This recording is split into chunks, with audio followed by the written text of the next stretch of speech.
முதல்லயே ஒரு விஷயத்த நான் தெளிவா சொல்றேன். இது சினிமா சம்மந்தமான ஒரு வீடியோ கிடையாது. இந்த யூடியூப் சேனல்ல சினிமா சம்மந்தமா இதுக்கு முதல்ல நாங்க ஒரு சில வீடியோக்கள் கதைச்சிருக்கிறோம், பார்த்துருக்கிறோம். இது சினிமா பற்றின ஒரு கொசிப்போ, சினிமா சம்மந்தமான வீடியோவோ கிடையாது. சமூகத்தில் நடந்து கொண்டிருக்கிற அநீதி, ஒரு ஏற்றத்தாழ்வு, பணக்காரனுக்கும் ஏழைக்கும், பணக்காரன் உயிருக்கு கொடுக்கிற மதிப்புக்கும் விலைக்கும், ஒரு ஏழைக்கும் சாதாரணமான குடும்பத்தை சேர்ந்த ஒருத்தன் உயிருக்கு கொடுக்கப்படுற மதிப்புக்கும் இடையில் இருக்கிற வித்தியாசம். அதுக்கான நல்ல உதாரணம் தான் 52 வயதான மோகன்ராஜ் உயிர் காவு கொள்ளப்பட்ட அண்மைய சம்பவம்ன்றது. இது சினிமாவோட மட்டுப்படுத்தப்பட்ட ஒரு விஷயம் மட்டும் கிடையாது. இந்த வீடியோ பார்த்து கொண்டிருக்கிற நீங்க கூட இன்றைக்கு ஏதோ ஒரு இடத்துல வேலை செய்திருப்பீங்க. உங்களுக்கும் இதே மாதிரியான ஒரு அனுபவம் இதுக்கு முதல்ல இருந்திருக்கலாம். இப்போ கூட அதே அநீதி உங்களுக்கு நடந்து கொண்டிருக்கும். நீங்க கஷ்டப்பட்டு வேலை செய்து கொண்டிருப்பீங்க. ஆனா உங்களோட அந்த கடினமான உழைப்பை வச்சு இன்னும் ஒருவருக்கு புகழ் கிடைக்கும், அவருக்கு அதிகமான சம்பளம் கிடைக்கும். நீங்க அதே இடத்துல இருந்து கொண்டிருப்பீங்க. எனக்குள்ள இருக்கிற ஆதங்கத்தை உங்களோட பகிர்ந்து கொள்றதுக்காக தான் இந்த வீடியோ. ஒரு சில நாட்களுக்கு முதல்ல 52 வயதான மோகன்ராஜ் உயிரிழக்கிறாரு. ஒரு ஸ்டன் காட்சி படமாக்கப்பட்ட சந்தர்ப்பத்தில் ஷூட்டிங் ஸ்பாட்ல, ரோடு ஆக்சிடென்ட்ல கிடையாது, ஷூட்டிங் ஸ்பாட்ல அவரோட உயிர் காவு கொள்ளப்படுது. ஆக்சிடென்ட் ஆனதுக்கு பிறகு அந்த வாகனம் அப்படியே விழுந்து புரண்டு போறதை பார்க்க முடிஞ்சுது. அதுக்கு பிறகு அவர் உயிரோடு இருக்கிறதுக்கான சந்தர்ப்பமே கிடையாதுன்றது அந்த வீடியோவை பார்த்தாலே விளங்குது. இத்தனைக்கும் அந்த இடத்துல சேஃப்டி அந்த படம் காட்சியாக்கப்பட்டிருக்கான்னு கேட்டால் அது மிகப்பெரிய ஒரு கேள்விக்குறி. பாதுகாப்பு ஏற்பாடுகள் செய்யப்பட்டிருக்குமா இருந்தால் அவர் காப்பாற்றப்பட்டிருப்பார். இந்த மாதிரியான ஒரு ஆக்சிடென்ட் நடந்ததுக்கு பிறகு 10 கிலோமீட்டர் தூரத்தில் இருக்கிற ஹாஸ்பிட்டல் அனுமதிக்கிறதுக்காக 10 கிலோமீட்டர் தாண்டி அவரை கூட்டி போகிறாங்க. ஒரு உயிரை பணையம் வச்சு ஒரு ஸ்டன் காட்சி படமாக்கப்படுது. இந்த மாதிரியான அனர்த்தம் ஆக்சிடென்ட் நடக்கலாம்ன்றது ஏற்கனவே எல்லாருக்கும் தெரிஞ்சிருக்கும். அந்த இடத்துல அவசர தேவைக்குன்னு சொல்லி ஒரு ஆம்புலன்ஸ் கிடையாது, மருத்துவ வசதி கிடையாது. ஒரு குடும்பத் தலைவர், ஒரு பிள்ளையோட அப்பா, ஒரு கணவர் தன்னுடைய குடும்பத்துக்காக இன்றைக்கு கலை மேல இருந்த காதல், பற்று, ஆர்வத்தினால் அவரோட உயிர் காவு கொள்ளப்பட்டிருக்கு. இது சினிமான்றதையும் தாண்டி நான் ஏன் இதை உங்களோட கதைக்கணும்னு சொல்லி நினைச்சேன்னு சொன்னேன். எனக்குள்ள இருந்த ஆதங்கம் என்னன்னு சொன்னா, இங்க ஏதோ ஒரு இடத்துல வேலை செஞ்சு கொண்டிருப்பீங்க. இதுக்கு முதல்ல உங்களுக்கு அந்த அனுபவம் இருக்கலாம், இல்லாட்டி இப்பவும் கூட அதே மாதிரியான ஒரு அநீதி உங்களுக்கு நடந்து கொண்டிருக்கலாம். ஒரு இடத்துல வேலை செய்து கொண்டிருக்கும் போது உங்களுக்கு அந்த தொழில் மேல அதிகமான ஈடுபாடு, பற்று இருக்கும். உங்களால் முடிஞ்ச எல்லாத்தையுமே அந்த தொழிலுக்காக நீங்க கொடுத்து கொண்டிருப்பீங்க. ஆனா கடைசியில பேர் வாங்க போறது வேற யாரோ ஒரு நபரா இருப்பார். நீங்க செய்யற சில விஷயங்களை வச்சுக்கொண்டு யாரோ ஒரு நபருக்கு நல்ல பேர் கிடைக்கும், நல்ல புகழ் கிடைக்கும், நல்ல அதிகமான சம்பளம், பணம் எல்லாமே கிடைக்கும். இன்னைக்கு சினிமாவிலையும் அது நடக்குது, சாதாரணமான அலுவலகங்கள்லையும் அது நடந்து கொண்டிருக்கு. இலங்கையில் இருக்கிற தோட்ட தொழிலாளர்களை பொறுத்த வரைக்கும் குளவி கொட்டு அட்டை கடிக்கு மத்தியில் அவங்களுடைய ஒவ்வொரு நாளும் வாழ்க்கை நகர்ந்து கொண்டிருக்கு. சாதாரணமான அடிமட்ட வாழ்க்கையை இந்த மாதிரி போகுது. ஆனால் அதுக்கு மேல இருக்கிறவர்களுக்கு இந்த துயரம் கடைசி வரைக்கும் விளங்க போறது கிடையாது.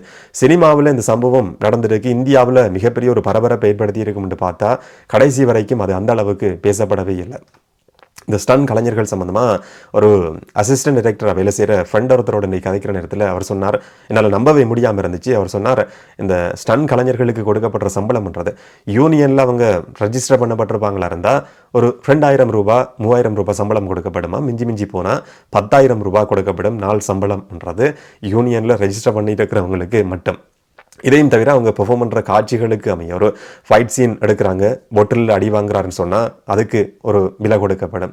ஒரு இடத்துல நெருப்புக்குள்ளே போகிற மாதிரியான காட்சியை படமாக்கப்படுதுன்னு சொன்னால் அதுக்கு ஒரு விதமாக அவரோட உயிருக்கு விலை பேசி தீர்மானிக்கப்படும். இந்த மாதிரி உயிரை பணியம் வச்சு ஒரு ஃபைட் சீன், ஒரு கார் ஆக்சிடென்ட் சீன் படமாக்கப்படுதுன்னு சொன்னால் அதுக்கு ஒரு அமௌண்ட் பேசி தீர்மானிக்கப்படும். மோகன்ராஜ் உயிருக்கு கொடுக்கப்பட்டிருக்கிற விலைன்றது வெறும் 2 லட்சம் ரூபாய். வெறும் 2 லட்சம் ரூபாவுக்காக ஒரு குடும்பம் இன்றைக்கு கணவன் இழந்திருக்கு, ஒரு பிள்ளை தன்னுடைய அப்பாவை இழந்திருக்கு. அவருடைய கடினமான உழைப்புன்றது இன்னைக்கு சாதாரணமாக அப்படியே பலரும் கடந்து போகிற மாதிரியான சாதாரணமான ஒரு செய்தியாக மாறி இருக்கு. இலங்கையை பொறுத்த வரைக்கும் இது பெருசாக பேசப்படாது. இந்தியாவிலேயாவது பெருசாக பேசப்பட்டிருக்கும் என்று பார்த்தா இந்தியாவிலையும் பெருசாக பேசப்படவே இல்லை. இன்னைக்கு இந்தியாவில் எடுக்கப்படுற படங்களை பார்த்தா அதோட பட்ஜெட் கிட்டத்தட்ட ஒரு 400 கோடி ரூபாய்னு சொல்லி உதாரணத்துக்கு எடுத்துக்கொண்டோம்னு சொன்னால் அதில் அரைவாசி உச்ச நட்சத்திரத்துல சம்பளமா இருக்கும்.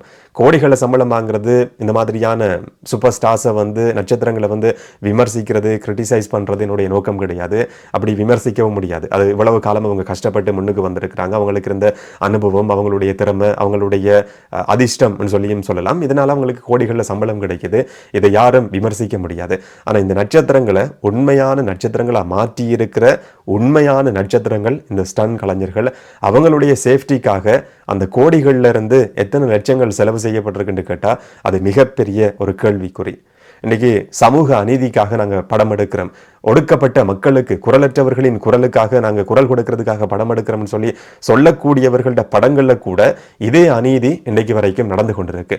பாதிக்கப்பட்ட மக்கள், தாழ்த்தப்பட்ட மக்கள், இந்த மாதிரியான மக்களை வந்து நாங்கள் முன்னுக்கு கொண்டு போகணும், மேல் வர்க்கம் கீழ் வர்க்கம்னு சொல்லி எந்த விதமான வித்தியாசமும் இருக்கக்கூடாது, பாகுபாடு இருக்கக்கூடாது, ஒடுக்கப்பட்ட மக்கள்னு சொல்லி ஒரு வர்க்கமே இருக்கக்கூடாதுன்னு சொல்லி படம் எடுத்து அதில் சம்பாதிக்கக்கூடியவர்களினுடைய படங்கள்ல கூட இதே மாதிரியான அநீதி வந்து இன்னைக்கு வரைக்கும் நடந்து கொண்டிருக்கு. இப்ப இந்த நேரத்தில் கூட வெறும் ஆயிரங்களுக்குன்னு சொல்லி தன்னுடைய உயிரை பணையம் வச்சு யாரோ ஒருத்தர் ஒரு ஸ்டன் காட்சியை வந்து பெர்ஃபார்ம் பண்ணி கொண்டிருப்பார். அந்த அசிஸ்டன்ட் டைரக்டர், அந்த ஃப்ரெண்ட் எனக்கு சொன்னார், இந்த ஸ்டன் மாஸ்டர்ஸ் எல்லாம் பெர்ஃபார்ம் பண்ணுறதுக்கு ஒரு சில நிமிஷங்களுக்கு முதல்ல வீட்டுக்கு ஃபோன் பண்ணி ஒய்ஃபோட, பிள்ளைகளோட கடைசியாக ஒரு தடவை கதைப்பாங்களாம். கடைசியாக ஒரு தடவை கதைப்பாங்கன்னு சொல்லி நான் சொல்கிறதுக்கான காரணம், அவங்க வந்து அந்த ஃபைட் சீன் நடந்து முடிஞ்சதுக்கு பிறகு உயிரோட திரும்பி வருவாங்களா இல்லையான்றது அவங்களுக்கு கடைசி வரைக்கும் தெரியாது. ஒவ்வொரு காட்சி படமாக்கப்படுற நேரத்தில் கூட ஒரு சந்தேகத்தோடு தான் அந்த காட்சியை வந்து படமாக்குறதுக்காக அவங்க போவாங்க. நான் திரும்பி வருவேனா, என்னுடைய மனைவியோட குரலை திரும்பி கேட்பேனா, பிள்ளையிட குரலை திரும்பி கேட்பேனான்ற சந்தேகத்தில் வீட்டுக்கு ஃபோன் பண்ணி கடைசியாக ஒரு தடவை கதைப்பாங்களாம். இன்னும் ஒரு சில நிமிஷங்களில் வந்து ஷூட்டிங் ஸ்டார்ட் பண்ண போது நான் போகிறேன்னு சொல்லி சொன்னதுக்கு பிறகுதான் அந்த காட்சியை வந்து பெர்ஃபார்ம் பண்ணுவாங்கன்னு சொல்லி அந்த நண்பர் வந்து எனக்கு சொல்லியிருந்தார். இந்த மாதிரியான அநீதின்றது ஒரு துறையோட மட்டுப்படுத்தப்பட்ட ஒரு விஷயம் மட்டும் கிடையாது. நாங்கள் கஷ்டப்படுறோம், எங்களுடைய கடினமான உழைப்பை வச்சு யாரோ ஒருத்தருக்கு புகழ் கிடைக்குது, யாரோ ஒருத்தருக்கு அதிகமான சம்பளமும் நல்ல வசதியும் கிடைக்குது. ஆனால் இந்த மாதிரி கஷ்டப்படுறவங்களோட வாழ்க்கை வந்து இன்றைக்கு வரைக்கும் அதே மட்டத்தில் தான் இருந்து கொண்டிருக்கு. இன்றைக்கு ஸ்டன் மாஸ்டர்ஸ்ட வீட்டுக்கு போய் பார்த்தோம்னு சொன்னால் அவங்களுடைய வாழ்க்கை எப்படி இருக்கும்ன்றதை நாங்கள் பார்க்க முடியும். இந்த மோகன்ராஜ் யாருன்றதை இந்த வீடியோக்காக கிடையாது, சும்மா ஒரு தேடி பார்ப்போம், சினிமா நாங்கள் பார்க்குறோம், இப்படி ஒருத்தர் செத்து போயிருக்கிறாருன்ற செய்தி வந்திருக்கு, அவர் யாருன்றதை பார்ப்போம்னு சொல்லி யூடியூப்பில் வந்து சர்ச் பண்ணேன். 50க்கும் அதிகமான படங்களில் வேலை செஞ்சிருக்கிறாரு. உச்ச நட்சத்திரங்களுக்காக அவர் வந்து பெர்ஃபார்ம் பண்ணியிருக்கிறாரு, ஸ்டன் பண்ணியிருக்கிறாரு, கார் விழுந்து புரண்டு இந்த மாதிரியான காட்சிகள் படமாக்கப்பட்டிருக்கு. ஒரு இன்டர்வியூ கூட என்னுடைய கண்ணில் படவே இல்லை. ஸ்டன் மாஸ்டர் 50க்கும் அதிகமான படங்களில் பெர்ஃபார்ம் பண்ணி உச்ச நட்சத்திரங்களுக்காக நடித்தவர் வெறும் 2 லட்சம் ரூபாவுக்கு செத்து போயிருக்கிறார். அவருடைய வாழ்க்கை எப்படியானதுன்னு சொல்லி தெரிஞ்சு கொள்கிற அளவுக்கு கூட இன்றைக்கு பதிவுகள் கிடையாது. எனக்கு எப்போவுமே தமிழ்நாட்டில் இருக்கிற பெரும்பாலான ஊடகங்கள் மேலே ஒரு நல்ல அபிப்பிராயமே இருந்தது கிடையாது. ஏதாவது ஒரு கொசிப் நடக்குது, இல்லாட்டி இன்றைக்கு இதே சம்பவம் ஒரு சாதாரணமான கீறல் உச்ச நட்சத்திரத்துக்கு நடந்திருக்குமா இருந்தால் அது மிகப்பெரிய பரபரப்பான ஒரு விஷயமா பேசப்பட்டிருக்கும். ஆனால் ஒருத்தருடைய உயிர் காவு கொள்ளப்பட்டிருக்கு, அது நார்மலைஸ் ஆக்கப்பட்டிருக்கு. ஒருவர் செத்து போயிருக்கிறார்ன்றதையும் தாண்டி இதில் இருக்கிற ஒரு மோசமான விஷயம் என்னன்னு கேட்டால் அது நார்மலைஸ் ஆக்கப்படுறதுன்றது. ஒருத்தர் எங்கேயோ ஒரு கோமாளி கூத்தாடுறாருன்னு சொன்னா அவரை இன்டர்வியூ பண்றதுக்கு, அவரை இன்னும் பிரபலியப்படுத்துறதுக்குன்னு சொல்லி தமிழ்நாட்டில் ஏராளமான ஊடகங்கள் இருக்கு. ஆனா ஒரு ஸ்டன் கலைஞர் சம்பந்தமான ஒரு பதிவு எங்கேயுமே பார்க்க முடியல. யாரோ ஒரு கோமாளித்தனமா ஏதாவது செய்கிறாருன்னு சொன்னால் மைக்க நீட்டுறதுக்குன்னு சொல்லி எத்தனை ஊடகங்கள் இருக்கு. இப்பவும் எனக்கு ஞாபகம் இருக்கிறது, இதே சேனல் அதை பற்றியும் நாங்கள் கழிச்சிருக்கிறோம். ஒரு மிக பிரபலமான இயக்குனர் நடிகரோட மகள் வந்து சூசைட் பண்ணி செத்து போறாங்க. அது துயரமான செய்தி.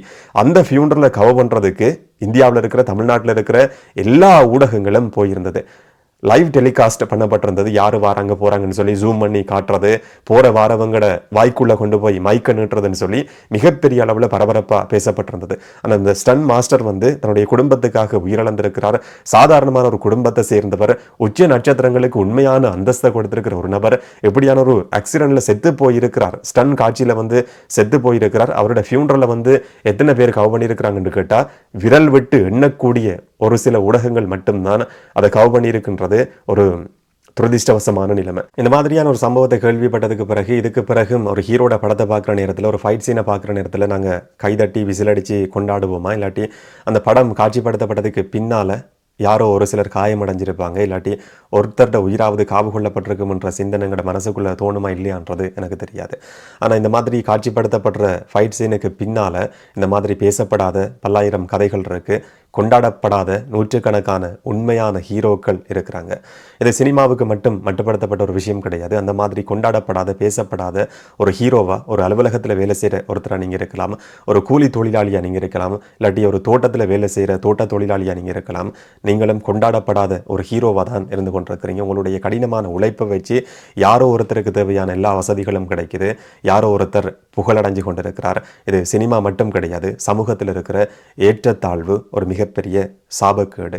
இதை பற்றி ஒரு சில விஷயங்களை உங்களோட பகிர்ந்து கொள்ளலாம்னு சொல்லி நினைச்சேன். அதுக்காகத்தான் இந்த ஒரு வீடியோ. ஏதோ ஒரு விதத்தில் இந்த வீடியோவில் சொல்லப்பட்ட விஷயம் உங்களுக்கு தாக்கம் செலுத்தி இருக்கும்னு சொல்லி நான் நம்புகிறேன். முடிஞ்சால் உங்களுடைய ஃப்ரெண்ட்ஸோடையும் இந்த வீடியோவை ஷேர் பண்ணுங்கள். இன்னும் ஒரு காணொலியில் இன்னும் ஒரு தகவலோடு சந்திக்கலாம். வணக்கம்.